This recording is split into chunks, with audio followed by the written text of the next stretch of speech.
मुख्यमंत्री देवेंद्र फडणवीसांचा दुचाकीवरून प्रवास. फडणवीस आणि आशिष शेलार बुलेटवरून विधान भवनात. पंतप्रधान मोदींच्या आवाहनानंतर फडणवीसांचा बाईकनं प्रवास.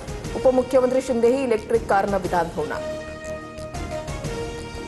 पंतप्रधान मोदींनी खूप कठोर निर्णय घेतलेले नाहीत. विरोधकांनी प्रगल्भ होणं गरजेचं. मुख्यमंत्री फडणवीसांची विरोधकांवर टीका. तर पुढील 6 महिने मोठे शासकीय कार्यक्रमांचं आयोजन करणार नाही, फडणवीसांची माहिती.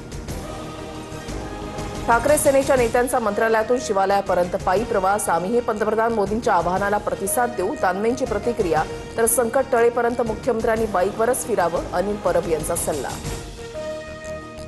शासकीय अधिकाऱ्यांनी परदेश दौरे रद्द करावेत. पंतप्रधान मोदींच्या आवाहनानंतर राज्य शासनाकडून परिपत्रक जारी. दैनंदिन वापरामध्ये इलेक्ट्रिक वाहनं वापरण्याचं आवाहन.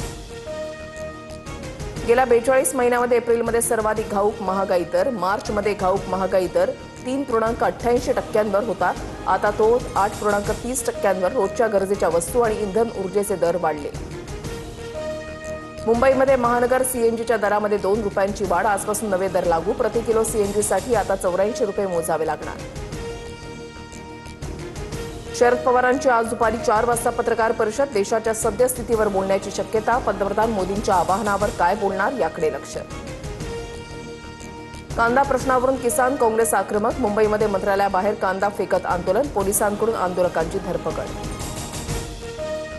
बीडच्या केसमध्ये 75 वर्षीय वृद्धाकडून 3.5 वर्षाच्या चिमुकलीवर अत्याचाराचा प्रयत्न. वडिलांच्या फिर्यादीवरून आरोपीच्या विरोधात केस. पोलीस ठाण्यामध्ये गुन्हा दाखल.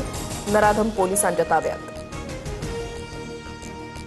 जळगावात उष्माघातामुळे 2 जणांचा मृत्यू. जामनेरच्या मोहाडीमधील 20 वर्षीय नवविवाहितेचा मृत्यू. 20 दिवसांपूर्वीच तरुणीचा झाला होता विवाह.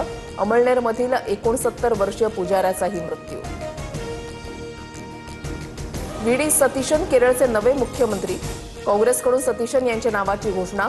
पराऊर विधानसभा मतदारसंघातून ते 6व्यांदा आमदार.